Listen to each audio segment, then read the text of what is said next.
नमस्कार दोस्तों, नील युग स्टडी चैनल में आप सब लोगों का हार्दिक स्वागत है। आज हम इस वीडियो में देखने वाले हैं सीबीएसई क्लास 9 और भूगोल है। टेक्स्ट का नाम है समकालीन भारत 1 और पाठ नंबर 6 जिसका नाम है जनसंख्या। तो इस पाठ में आज हम देखने वाले हैं महत्वपूर्ण प्रश्नों और अभ्यास के प्रश्न। तो हमारे इस वीडियो को जरूर देखना। शुरुआत करने जा रहे हैं, देखिए वीडियो को। ये क्या है, देखिए। सवाल नंबर 1 है,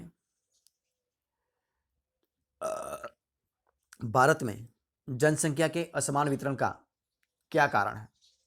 तो उसका उत्तर है, भारत में जनसंख्या के असमान वितरण के निम्नलिखित कारण हैं।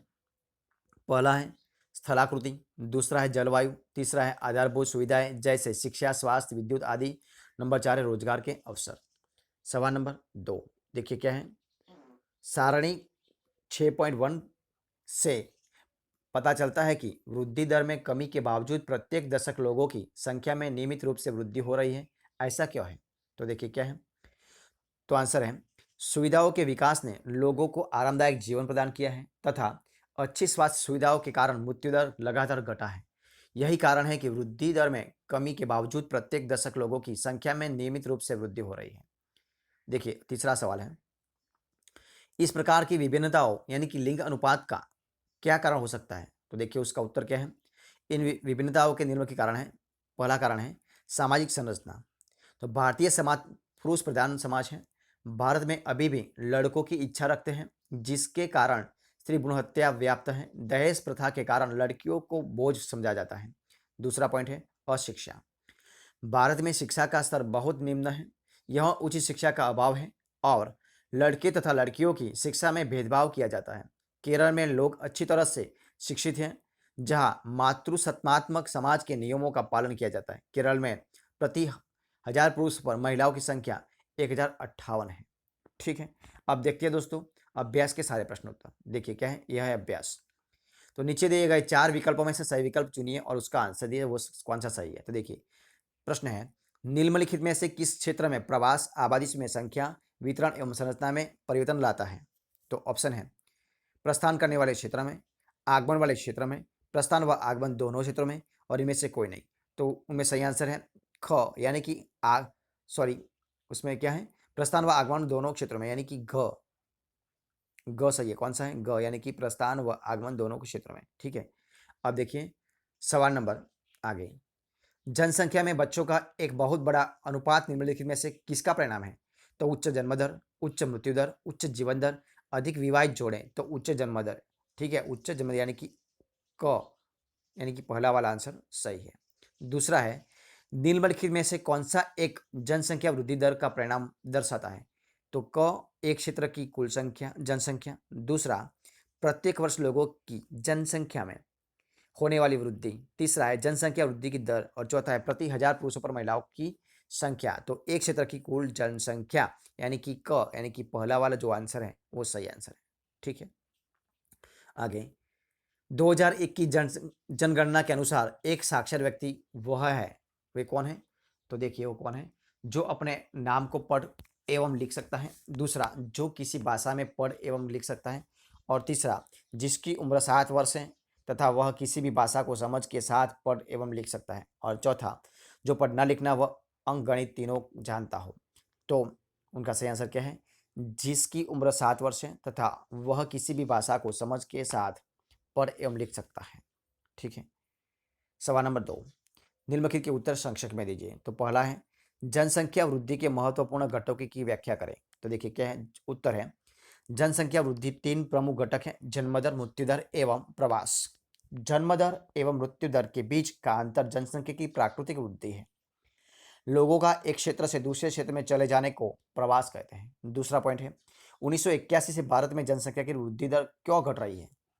तो देखिए देखिए उनका आंसर है, 1981 से भारत में गर्भ निरोधक उपायों को अपनाने के कारण जन्म दर में तेजी से कमी आई है, जिसके कारण जनसंख्या की वृद्धि दर घट रही है।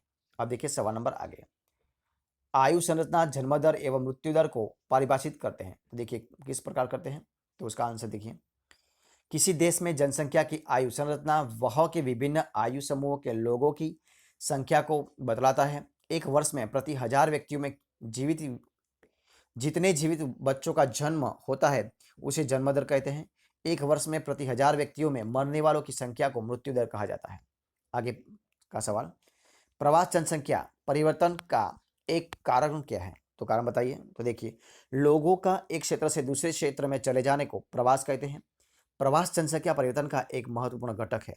ये केवल जनसंख्या के आधार को ही प्रभावित नहीं करता, बल्कि उम्र एवं लिंग के दृष्टिकोण से नगरीय एवं ग्रामीण जनसंख्या की संरचना को भी परिवर्तित करता है। अगला सवाल, जनसंख्या वृद्धि एवं जनसंख्या परिवर्तन के बीच अंतर स्पष्ट कीजिए। तो देखिए, उत्तर है जनसंख्या वृद्धि और जनसंख्या परिवर्तन। तो इसमें पहला पॉइंट है, इसका अर्थ होता है कि किसी विशेष समय अंतराल में किसी देश राज्य के निवासियों की संख्या में परिवर्तन आना। और इसमें पॉइंट क्या है, यह किसी विशेष समयावधि के दौरान वितरण, संरचना और आबादी के आकार में परिवर्तन को दर्शाता है। देखिए, उसमें दूसरा पॉइंट क्या है, जनसंख्या वृद्धि को प्रभावित करने वाले प्रमुख घटक हैं जनसंख्या में प्राकृतिक वृद्धि तथा अप्रवास। और इसमें क्या पॉइंट है, जनसंख्या परिवर्तन को प्रभावित करने वाले प्रमुख घटक हैं जनसंख्या में प्राकृतिक वृद्धि, प्रवास तथा अप्रवास। अब देखते हैं आगे, व्यावसायिक संरचना और विकास के बीच क्या संबंध है? तो देखते हैं। किसी भी देश का विकास उसके आबादी की व्यावसायिक संरचना से संबंधित है।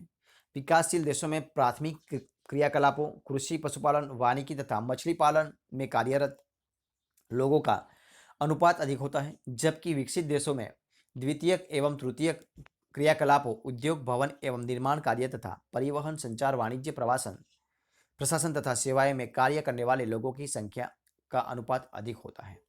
अब अगला सवाल, स्वस्थ जनसंख्या कैसे लाभकारी है? तो देखिए, उसका उत्तर क्या है।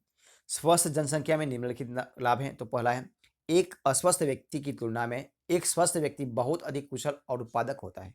दूसरा पॉइंट, एक स्वस्थ व्यक्ति अपनी क्षमता पहचानने के काबिल होता है तथा सामाजिक और राष्ट्रीय विकास में महत्वपूर्ण भूमिका निभाता है।